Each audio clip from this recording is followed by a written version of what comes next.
Dr. Michael Tillman, Tillman's Body Talk. Today we're going to go over hamstring strains or a pulled hamstring, and often it's rehabbed wrong because most people don't know you have more than one hamstring, so you need to do different angle stretches, and strengthening needs to be rest to single leg ham curls. And so Nikki and I are going to show you how to rehab it. So the first thing to do when you pull a hamstring is to start stretching it. But understand again, go ahead, and you'll put your hands behind your thigh and you'll start straightening it, and then you pull your toe back. This gets the middle hamstring, but understand you have more than one hamstring.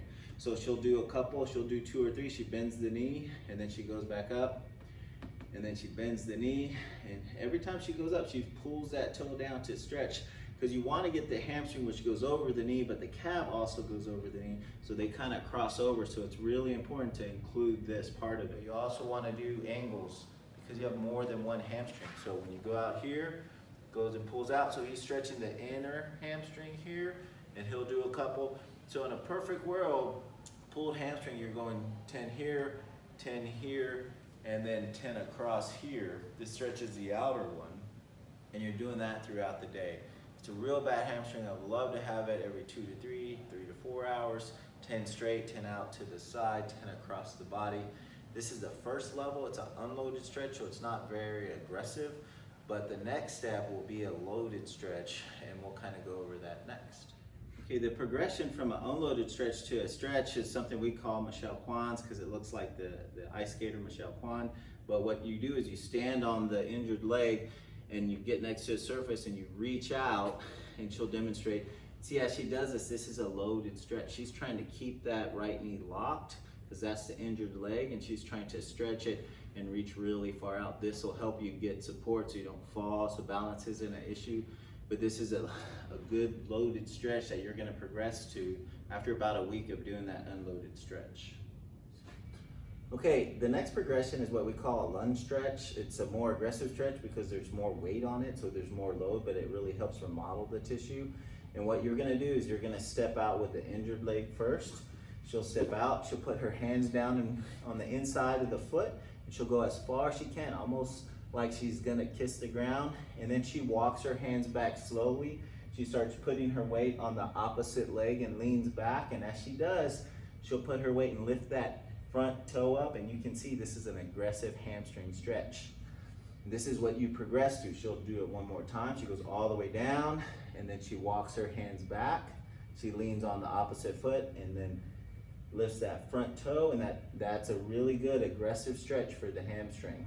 What you want to do after this is you want to progress to strengthening. First, start strengthening the hamstring. You want to do something that's bilateral so you can help assist it. So a bridge is a very good basic hamstring strengthening, where she can tighten her stomach, tighten her butt, lift her butt up, and then back down. So go ahead and do a couple. And so as she does this, you can see the good one can help the injured one. So you can see if it's painful before we get into single leg ham curls, which is the key to getting it back to ready to run, to ready to jump and cut. Your progression of strengthening from the bridge would be single leg ham curls. And this is really important, probably the one thing that's missed the most. And what you want to do is to build to 5 sets of 10 single leg ham curls, and then eventually in a week or 2 progress to eccentric. And so what they look like is you lie on your stomach, you get a band, and she's gonna start doing a set, and she's gonna do a set of 10, but your goal is to do 5 sets of 10 once or twice a day, really for a good week or 2 before we progress to eccentrics. And you can see she bends it all the way, and then she goes it down. She bends it all the way, and then she goes it down. If it gets easy, you get a harder band, but what you wanna be able to do is 5 sets of 10. With those 10 being unbroken. After about a week or 2 of doing the concentric ham curls, where you're doing the 5 sets of 10, you're gonna add eccentric, and this is really important to tolerate running. Think about running when you slow down, when you stop to cut. That's where your eccentric control, the slowing down, has to come into play. And so how you do that, you progress up, she curls up, and then she's gonna slowly down. I put tension and she slows. It takes about 5 seconds to come down, and then she'll go up again, and she'll slowly come down, and she's probably gonna do one set of 12 to 14 reps, probably 2 or 3 times a week into her strengthening. actually starts jogging, actually starts cutting, and this will help rehab, strengthen the tendon, but also get that hamstring back to tolerate the strength of running and cutting with your whole body. So that's how you rehab hamstring. You start progressive stretching, progressive load, you start bilateral strengthening, progressive single leg strengthening, then add eccentrics. So Nikki asked me, hey, well, when do you start running? And really, when you can walk and not limp, or walking doesn't hurt, and you can do the 5 sets of 10 strengthening without pain, you can start doing a walk jog very slowly.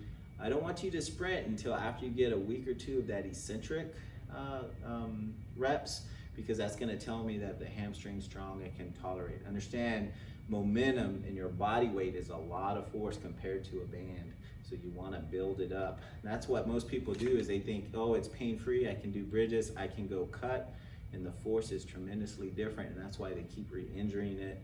This is why elite athletes struggle with hamstring pulls, and they have it once or twice, is because they don't rehab it correctly, and I think it's because they don't understand.